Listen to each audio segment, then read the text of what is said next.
Alright, hello and welcome back to Torment, Tides of Numenera. Alright, so it looks like we've wrapped up our character creation. And although that took something like 40 minutes, that was, I think, one of the more interesting character creations I've done.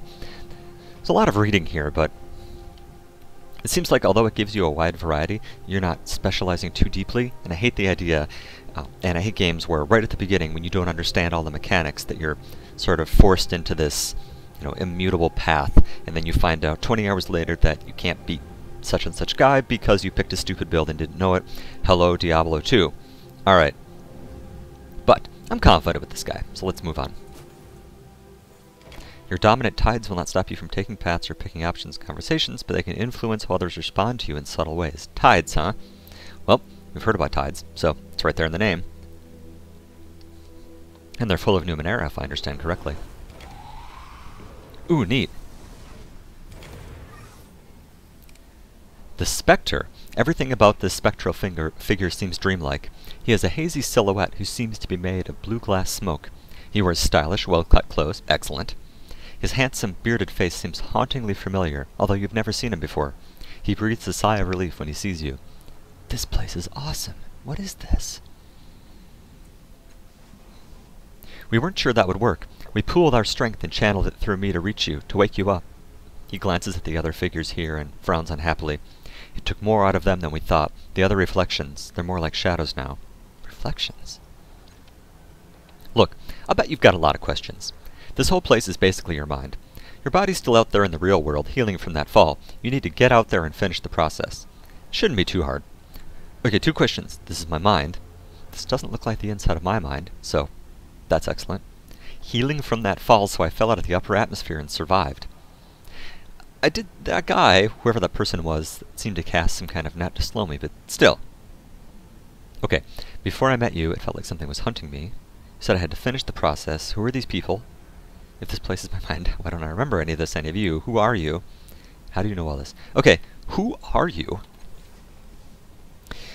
No, he pauses and looks down at himself, considering a long time before answering. I'm you, a part of your mind, a splinter. I was waiting here for you. Recalled you with the memories of the others who were here. I don't know what happened next. Interesting. Okay, so who are these other people? You called them reflections? That's what they are. As I said, it's your mind. You'll find reflections of people you know, people you met in the real world, and with whom you shared some kind of psychic connection. I don't know how or why, it just happens. Okay, if this place is my mind, why don't I remember any of this, or any of you? It's your mind, a construct built to, I don't know, share thoughts? Store your true self? Wait, you know how people say, in the first place? This is definitely the first place of your memory. Well, it was the first place for me, anyway. You'd probably know better since it's yours. If you don't remember now, maybe it'll come to you later. I feel like I would remember something like this inside my brain. Okay, how do you know all this, all that you're telling me? He throws up his hands in frustrations. I'm just a part of you. I look at you and I know this place was made for you, for us. And I remember pieces of knowledge that come to me when you ask your questions, but that's all. That has to be frustrating. Okay, so before I appeared, I was in some construct or something, being pursued by something very unpleasant, and managed to escape, and my idea of escaping was apparently, jumping from the upper atmosphere. Not an excellent plan, but I guess here I am. So before I met you, it felt like something was hunting me. Do you know what it was? He closes his eyes. That's a memory I don't want to recall. Large, black, furious. It's our death. It's the sorrow. He closes his eyes. I hope it's lost interest in you. If it finds us, we're done for. The sorrow. Yeah, that's the name we thought of when we were up in our thing. So, you said I had to finish the process. What do you mean by that? After you wake up from this dream state and attune to the tides, you'll need to find something called a resonance chamber. Your body should have landed somewhere near it. Just climb inside that and everything will be fine. Yeah, okay, great. So, what exactly is a resonance chamber? I remember pieces about it, but not the whole. It's a crystal sarcophagus. I remember it having 5 mechanical arms around it and a metal ring set in the floor. I think we were aiming for it when we fell. When you open your eyes in the real world, it should be nearby. Sarcophagus, huh? Alright. If I've learned anything from watching Stargate, it's that a sarcophagus is definitely a mixed bag. Also, resonating with what? Okay, so what do you mean attuned to the tides? Tides are like a force, like gravity or magnetism or something, except they respond to people's actions and perceptions. Your body, that is, your body in the real world, needs the tides to survive. It's not something you need to worry about. Your body will attune to it as it wakes up. So, don't worry about gravity or magnetism. It's all fine. Okay, so how do I get back to the real world? There's a portal down there. It'll take you back to your body. Just step through it, and the whole tides thing should take care of itself. He crosses his arms. When you wake up, find the resonance chamber and activate it. Then we can... What the hell is that? That's not good. That's not good at all. Oh god, it's the sorrow. My doorway. What? The sorrow is anchored to those reflections. It's devouring their power. That is not positive. We have to get rid of them. Destroy its anchors or else the sorrow will erase us forever. Crisis initiated. Okay, so our current objective, kill the reflections. Okay, a crisis begins when you enter into a dangerous situation. Crises are turn-based encounters where you can fight, sneak, manipulate the environment, or talk your way out of trouble. Oh, thank God for turn-based. Each turn you take one action to attack or activate an ability. You also make one move. Okay? The reflection near you, kill it. You'll loosen the sorrow's anchor. What the hell is that? Okay. Use mouse to attack an enemy or move to a position. Try clicking the highlighted character now. Alright, good old tutorials. Okay, reflection. 65%. I don't know what that means. Effort can be applied to attacks to increase your chance to hit. As with other tasks, each level of effort increases your chance by 20% at the cost of 1 point from a stat pool. Unarmed attacks use speed, but other weapons and abilities might use might or intellect instead. Okay, so that was my difficulty. Okay, well I've got 5 points. 85%? Let's go with that. Try to preserve some of our points. Come on. Excellent.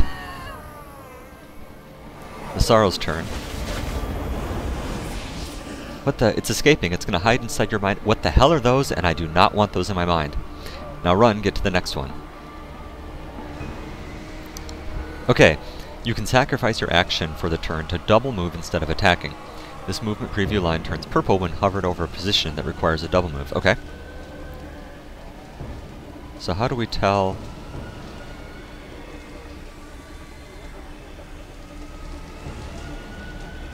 Okay, so that is the distance, and I need to get all the way over here, and it turned purple. Okay, so this is the range I can move in a single move, and this becomes double.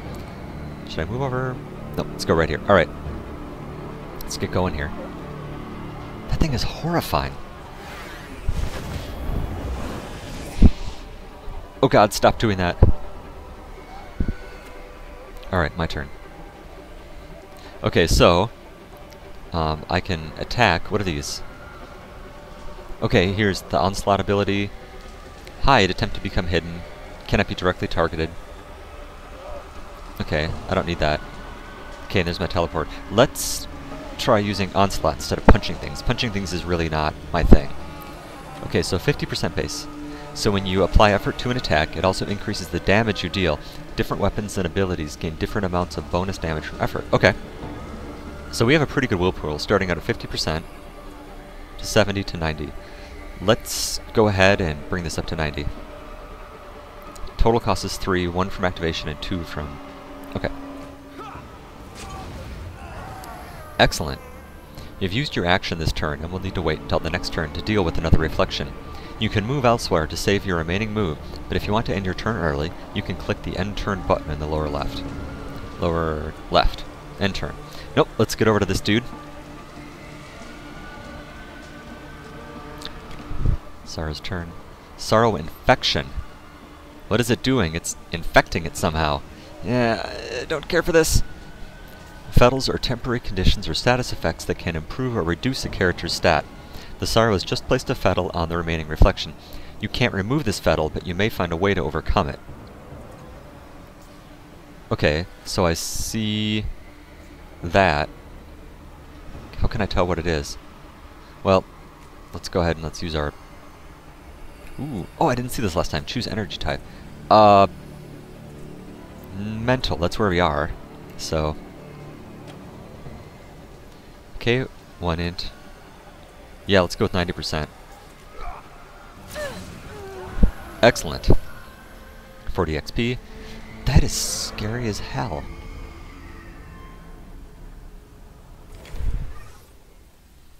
Spectre, you pried it loose. That thing is a cancer, an infection. It's unstoppable, but you stopped it. Not so unstoppable. He holds his head in his hands. I can't believe it found us in here. He looks at you, terror in his eyes. That thing, the sorrow, it's been hunting you. It's what killed you in the first place.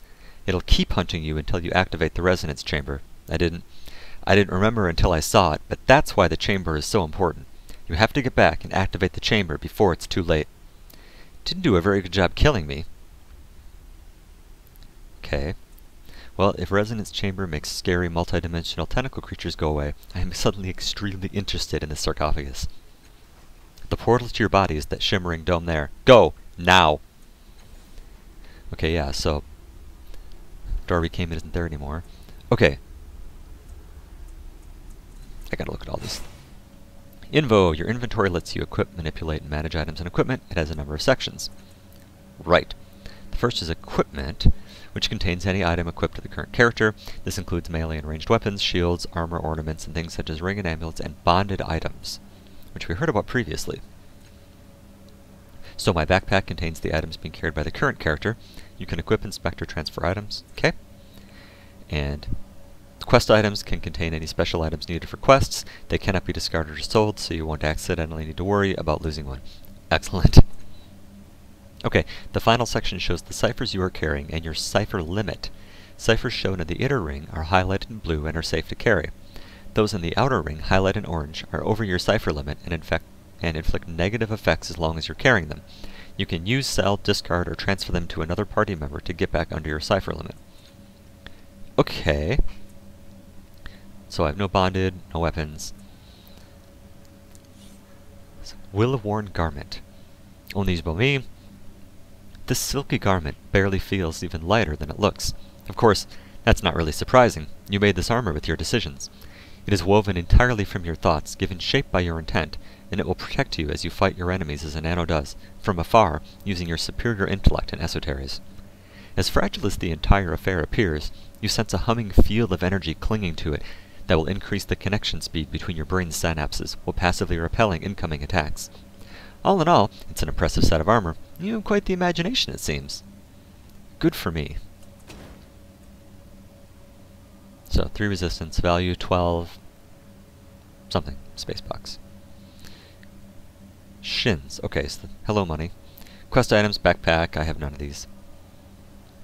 And here's our character sheet. Okay. Okay, and that would take us right to the character sheet. Quest log. Gotcha. Alright. Map. Okay, so here's us, point of interest, scene transition, right, sleep, and merchant. Okay. Alright, team, let's get out of here. Title search conversation options allow you to channel psychic forces to influence the world around you, although sometimes at a cost. Blah. Oh.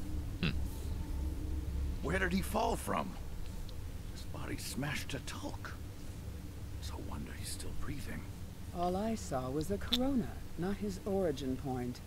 But look, he's healing already. Spontaneous regeneration. Will you look at...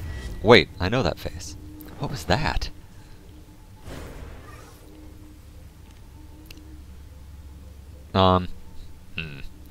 Let's go with Aligarn and Callistage. Let's go with Callistage. Okay, Aligarn. Ugh, what was that? What did you do, Callistage? His tone has become accusatory, suspicious. You open your eyes. The first thing you notice is this man's kaleidoscope of tattoos, writhing across his forearms. He wears a long, dark coat, belted at the waist, supplies filling the pockets. His boots are worn and stained with years of travel. Callistage, you blame me? He emitted an internal physiological reaction in response to the fall, probably related to that fantastic healing process. Obviously, Aligern. Her voice rolls and hisses, and you have to rub your eyes to make sure you're not seeing double. Faint echoes of her actions trail from her, each nearly mimicking her, though some act and react to stimuli that you can't perceive. Her vivid hair and outrageous clothing remain constant through these shadows. Interesting. Look at that. So we see her possibilities. Aligern. Oh yes, it's obvious, Castellige. His voice is grim and clipped. Then he sees you looking at him. You're no ordinary mortal, we know that much. Start talking. His face is hard and set. What do you mean? Who are you? Where am I? How did I get here?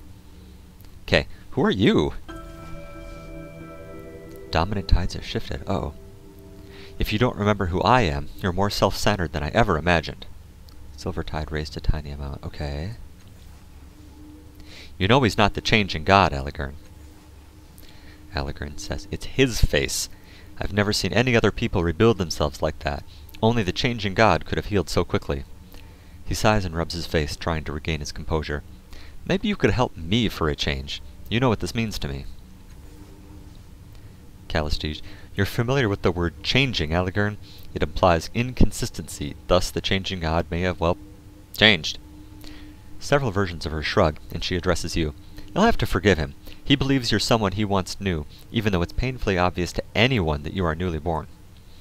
It's a little rude. Her most solid self curtsies while others bow or spin. I, and my sisters, am Castellige. This is Aligern. We are explorers, knowledge seekers. That's how we came to be in this room. If I'm not mistaken, you are what we call a cast-off. The changing god created you, body and mind. Your sire used your body for a time, then abandoned it for reasons of his own. When his mind departed for a new experience, you were born in his cast-off shell. Where are we? Changing god, other cast-offs. I was born and it left. Okay, who is the changing god? This seems important. Ha! That's something coming from you. Castellige gives him a sidelong glance. The changing god is your sire, dear. He discovered a path to immortality long ago, a means to transfer his self to a new body of his own creation. I don't think he knew, however, that when he abandoned one body, another mind was birthed to fill the void. Oh, neat. Aligern. Oh, he knew all right. He eyes you up and down coldly. The only thing the changing god cares about is himself. He doesn't give a single thought for those he leaves behind. So we have some history here. Okay, before I awoke, I was in some kind of dreamlike labyrinth with a glowing specter. With how hard you hit the ground, I'm surprised that's all you saw. Funny. Where are we? What is this place? Castellige, a sanctum of your sire's. The common belief is that he had several such places throughout the Ninth World, possibly other worlds as well. Ooh. We were only just able to gain entry to this one because of your grand entrance. Okay, so you say I was born when the changing god left, but why am I not dead? Aligern says, I used a cipher to slow your fall further, but the damage still would have killed an ordinary person. Okay, so he's the one with the rainbow things that made us not die. Okay. But think about it. If you're the kind of person who can make your body into anything you want, what do you do? If you've constructed bodies for centuries, you want to make each one better than the last. Upgrades. You want to live forever. You're not going to let your life end by accident. Nope. You'll make strong bodies, fast, powerful. You know, maybe throw in regeneration while you're at it. Why not? Castellige, the changing god has always been vain. He rarely stays in a shell that doesn't suit his, self-image. She looks you up and down, her smile suddenly unnerving. Perhaps the changing god fled because he didn't want to wear those scars of yours. Scars, huh? Okay, so if the changing god abandoned my body, where is he now? If he abandoned your body, then his consciousness fled to another. He eyes you keenly. I think I'd know if I was a god. Castellige says, Oh, do stop.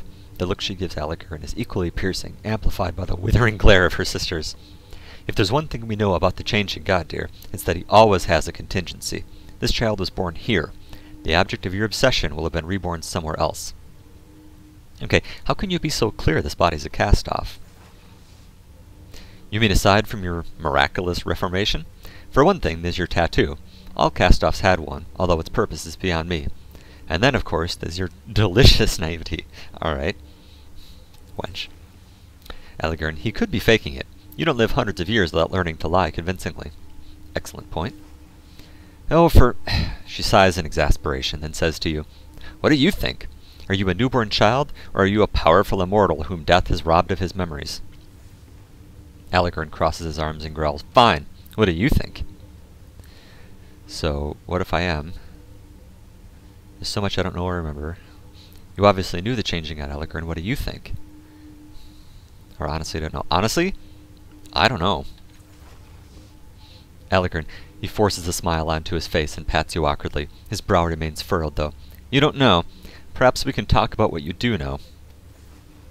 Casterly laughs scornfully. "He clearly knows enough to evade your clumsy accusations, Aligern. You have nothing to go on but bitterness and bias. Why does he hate us? Or hate who I was, I guess." Aligern looks away and his composure slips a little. "Gods, you're so rancid sometimes, Calistige." Okay, so what was the blast of energy when I awoke? Calistige says, "As I was telling my colleague, air quotes, it was obviously a physiological reaction of some kind. I've never witnessed the birth of a cast-off, but yes, it could very well have been caused by your nascent consciousness. Don't worry, I don't believe it caused any real harm. Well, not to me, at least." Aligern says, "Really? You've been more abrasive since we came in here." He shoots her a sidelong look. "She just can't empathize with other people unless she's experimenting on them." Okay. So are you sure that surge didn't hurt you? Aligern says, "If it did, it was damage in our minds. Although how you check it carked her, I wouldn't tough to say. Tough to find normalcy there." Ouch. "At least we know it didn't hurt Aligern. That skull's as thick as organic stone." Haha. Okay. So, do you know anything about the tides? I've heard that term before, a subject your sire studied in great depth. I'm afraid it isn't my field of inquiry. Okay, well, it's not super helpful. So what else can we talk about? Okay, so it sounds like there's a bunch, so are there other cast-offs? Casterly says, "Dozens, hundreds, who can say? Your sire has been doing this for several centuries." Aligern, although if all of them were born the way you claim to have been, it's a wonder if any of them survive. What? You don't like seeing people fall to the upper atmosphere? So, yeah, what's your deal? Why do you seem to hate the changing god so much? The ghost of a smile touches his mouth, as if he's privy to a joke, but it doesn't reach his hard eyes. He's lived longer than anyone in the Ninth World. Hasn't been much of a philanthropist in all that time. He's helped some people, sure, but it's always been in his own self-interest. He's gotten away with a load of skyst over the few years. Okay, so we're not going to have profanity. I get you. Okay, so, well, if falling from the sky didn't kill me, is there anything that can? It's not a good question. An excellent question. Having seen your regenerative abilities in action, I suspect they're primarily physical, or regrowth. If that's the case, you'd be unable to survive most varieties of psychic or molecular decomposition, disintegration, conflagration, and so forth. Destructive diseases could pose a problem, and I know several entities capable of psychic destruction. As she speaks, a vision flashes into your mind. It's not yours exactly. Somehow you know this is a memory of the changing gods. Okay, so this is like when we were touching the orbs. You're in a dark room, lit by a myriad of blinking lights and holograms from the many machines surrounding you. "What about a body that can withstand the sorrow's attacks?" says a voice. It seems to be coming from one of the machines. "No," you reply. "That thing has no respect for barriers of any kind. Physical, temporal, psychic. This is the only way." Is this a communicator, or am I talking to the machine? The sorrow has no respect for barriers. What is it? With a series of gestures, you bring up an image of a crystalline pod. If the resonance chamber works, it will give us the power to stop the sorrow's hunt once and for all. We just need the right focal point, a catalyst. The memory fades. Calistige is still talking. You realize the device you saw in the memory is identical to the one behind you now. It looks just like the Spectre had described it. A transparent sarcophagus inside a crystalline dome, with mechanical arms arrayed around it on a metal ring. Unfortunately, the dome is shattered, the sarcophagus is cracked, and one of the arms is in pieces on the floor. Whatever its function, it clearly needs repair. Smooth move, dude. Apparently you weren't supposed to fall out of the upper atmosphere onto your project. Calistige says, "Or flesh-eating viruses. One presumes disfigurement by the iron wind would likewise be devastating enough to..." Alright, I think he gets the point, Calistige. Okay, so I saw a vision of myself in another time and place just now. You didn't see it too, did you? Aligern says, "I saw you stare into space while Calistige graphically described all the ways you could die, but that's about it. I only noticed because I did the same thing." Okay, so do either of you know anything about the sorrow? Allegren says, I've had my share of sorrows, but never the sorrow. What's that, a disease? Calistige's mouth compresses in a tight line. I know nothing about it. That's suspicious. You know things about anything, and you're willing to just hold forth at great length about all the many ways you think I might die. Okay, do either of you know how to fix this crystal chamber here? Allegren chuckles. Then, firm and certain, he says, not likely. Although it might not be impossible, you need people with the appropriate knowledge. I'm sure the cult of the Changing God will hold the answer. Oh great, I have a cult. Awesome. Calistige's distaste is evident in the expression of her echoes, although the face of the one in the lead remains carefully impassive. You turn to the insane to help a newborn. Where is your judgment, Allegren? I would take him to the Order of Truth. The Order of Truth? Are you mad? They would sooner take us apart. Why? What's the Order of Truth? Knowledge seekers, the learned who try to wrest secrets from the hearts of prior worlds. They gather in the city to exchange their findings and help humanity to build a brighter future. She smiles brightly. Our friend Allegren here was once one of them. That sounds like that lines up neatly with what I'm doing here. Allegren says, fraud, quacksalvers, and charlatans. They don't have all the answers, and I'd not trust them with the Changing God's secrets. He has a lot of history. You're just angry they couldn't help you with yours. Her echoes tinkle laughter. But I am being too cruel, dear Allegren. Let us take our friend to the Order. So, what exactly is the cult of the Changing God? I don't want a cult. Despite what she says, they're not insane. They're eccentrics. She laughs, but he soldiers on. They're worshippers of, well, of you or your sire, the Changing God. They devote their lives to understanding your kind. So, do I want to go visit the cult? No. The Order of Truth, which seems thematic. Thanks for helping to figure this out on my own. I am not striking off on my own. I have no idea what's going on here. I've only existed for about 5 minutes. I guess let's go visit the Order of Truth. Kalashi says, of course. Once I provide an introduction to the priests, we'll have your chamber fixed in no time. Why does everybody have priests? Allegren says, you'll end up without your clothes and broken in a ditch, while she laughs it off as a good experiment. And it's probably best if I come with you as well. Excellent. Suspicious as always, Allegren. Child, the world is an exciting place, but it is full of dangers. Rest assured, one of you will get you safely to where you need to be. One of us will get you safely to where you need to be.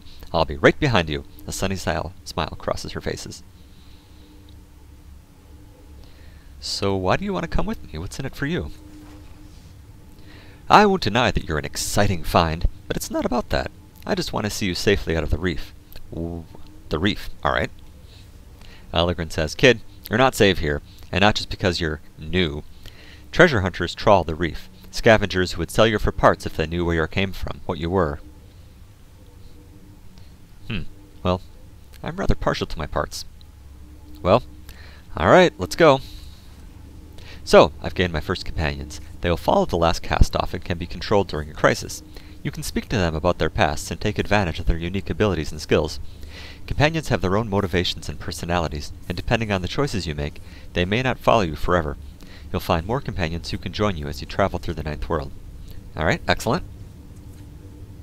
So, take this opportunity to explore your surroundings. You may find items, equipment, and more to assist you. When you're ready, you can leave the broken dome using the stairs to the northeast. Alright. So,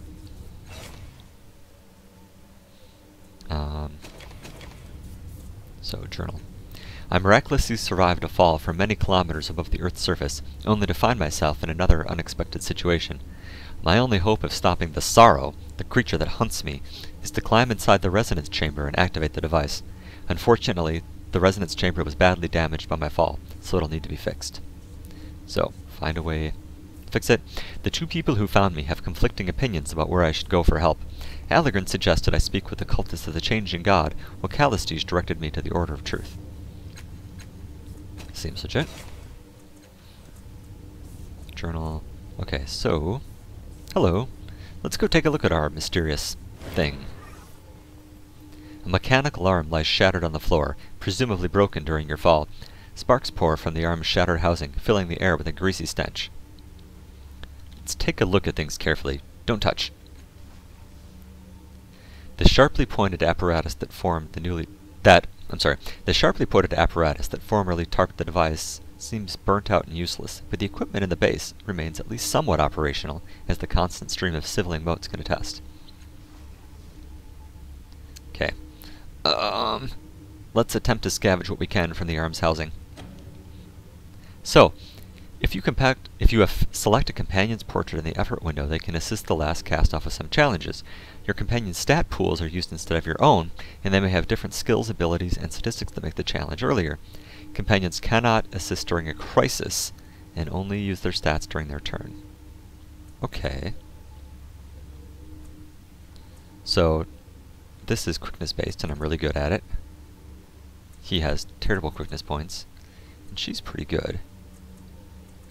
So, I have 90% just doing whatever. Okay, because I'm specialized in machinery. So, I'm going to roll 90. Yay! Taking care to avoid the sparks, you extract several handfuls of shiny trinkets and coin-like objects. You recognize their value at once. Such objects would be accepted as shins, the informal currency in most regions of the world, so you gather them up and take them with you. Spray flesh and 18 shins. Okay, so what in the world are you?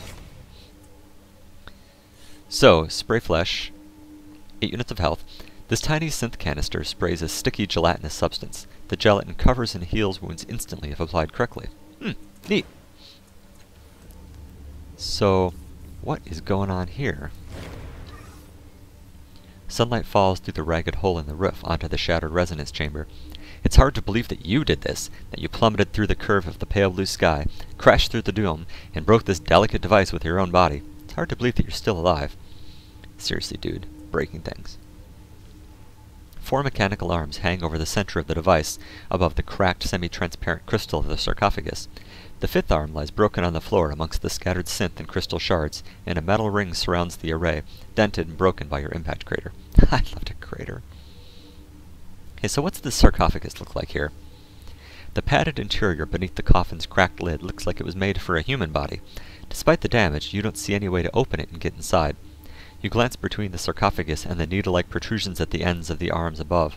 It seems like using this chamber would not be a pleasant experience. On the other hand, having seen the sorrow, interacting with that would also not be a pleasant experience. It might be your imagination, but some of the cracks in the crystal seem shallower than they were before. Oh, so it's regenerating. Neat. So let's take a look at these suspended arms. Cables run from machines along the dome's walls to the base of the suspended arms, each of which is capped with long needles aimed at the cracked coffin-like chamber at the center of the platform. Gem-like lights flicker dimly at the base of the arms. A number of the lights at the base have gone out. Okay, so let's take a look at this metal ring here. You feel the slightest hint of resistance every time you cross the ring, and now that you're paying attention, you note that your breath is echoing in your ears, as though you were inside a glass dome. When you step outside the ring, the feeling passes. You kneel to inspect a broken section, and take note of the field projectors inside. They are omnidirectional. The ring exists to protect anyone inside it, but also to contain tremendous energies of power. Okay, so because I have machinery, I get this additional bit of knowledge. Interesting. I like inspecting things twice. Sorry. Okay, so let's examine the shards on the ground. Jagged fragments of crystal are intermingled with synth from the shattered dome above. The crystal shards glitter in the light like captive suns. Okay, so we keep hearing this word synth. What is that? So let's pick up one of the crystal shards. Ooh. At the rim of the crater, you find a sliver of crystal, sharp as a dagger on one end and smooth on the other. It might make a usable, if somewhat crude, weapon. Excellent. Okay. So, I have a weapon. Light melee weapon. So, speed, based on speed as its primary stat. +2 damage per effort. Okay. You scavenge this crystalline shard from the wreckage of the Changing God's resonance chamber. It is sharp and can serve as an improvised weapon. Cool. Weapons are good. So, All right. let's take a look around here. Boxes, loot, excellent. Okay, Fleetfoot Moss.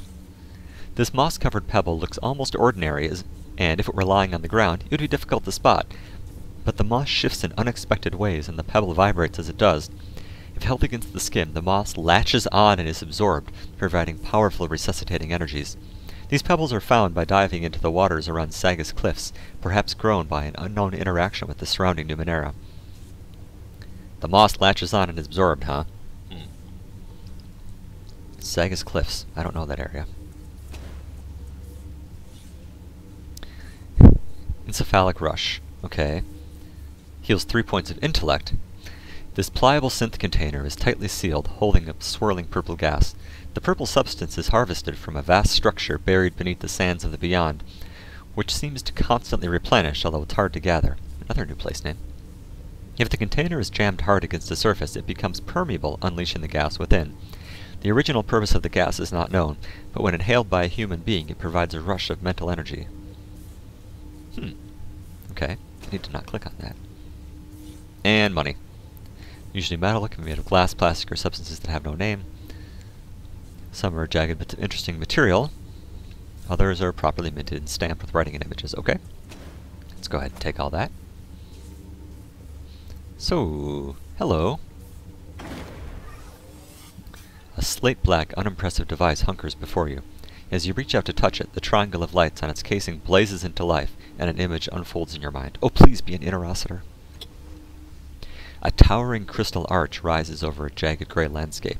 The air is dead and stifling, and there, at its emerald peak, the image collapses, leaving you staring into the device's array of lights. Command me, the device, or the intelligence within says, each word carefully etched with distaste. So, who are you? Your command was not understood, the intelligence says with clear satisfaction, sounding all the world like it understood the question, but is choosing not to answer. So, what was that arch that you showed me? Your command was not understood, the intelligence chuckles, its lights pulsing. You're a jerk. Okay, so what commands do you recognize? The 3 lights throb irritably. Heated air sighs from the device's vents, and then a towering list of command races through your mind, far too fast to read. You rub your eyes, groaning, and the intelligence chortles. Command me, it says smugly. I'm not gonna kick it. Show me the list of commands again, slower, please. If anything, the list pours through your mind even faster than the last time. Command me, the intelligence drawls. You're a punk. Show me the arch again.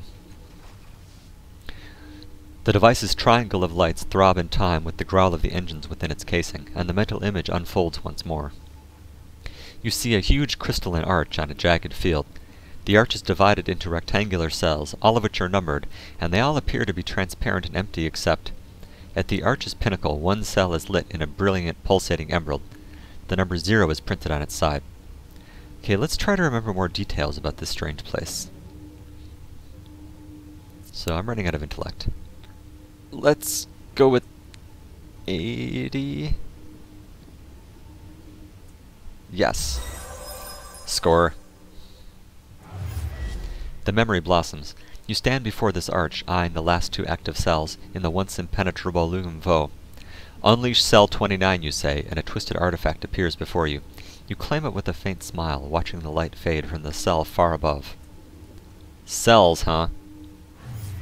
You flinch from the memory, and it departs as you raise your eyes to the arch as it is now. Cell 29 is dark now. Only cell 0 remains. So what is this wasteland? Dry grit whirls across the empty plain. Many kilometers beyond the arch is the faint outline of what seems to be a broken tower, except that it is slowly stretching into the gray air. Wow. Okay, let's close that image. You release your mental image on the image of the arch, and it collapses, returning you to reality. Command me, the intelligence says sulkily. So now you're all pissy just because I figured out how to make you do something interesting. So let's take a look at the outside of the device. An indignant hum rises from the intelligence engines as you examine its ancient casing. A much newer mechanism on the device's side seems to be giving this intelligence its vocabulary and forcing it to speak to you. The device's original creator may not have meant for it to communicate at all. Okay, so we opened up one of the cells and got a thing. But I don't know what it was. And I don't know what's in cell 0.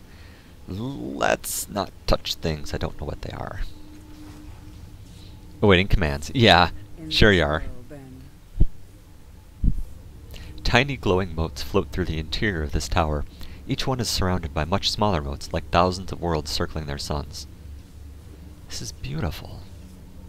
I love the art in this. It's really funny that our machine here hates us. Okay. The flexible tubes that are attached to this machine appear to be later additions. Someone cobbled the device together, but its function is unclear. A later addition. Okay, so did we build that? Okay, so it looks like I've explored all around this room. Leave the area. Alright, so this is exciting. But I'm going to go ahead and take a break here, go get a drink, and then we will exit the room in our next episode. Stay tuned. Thanks for watching, and I will see you soon.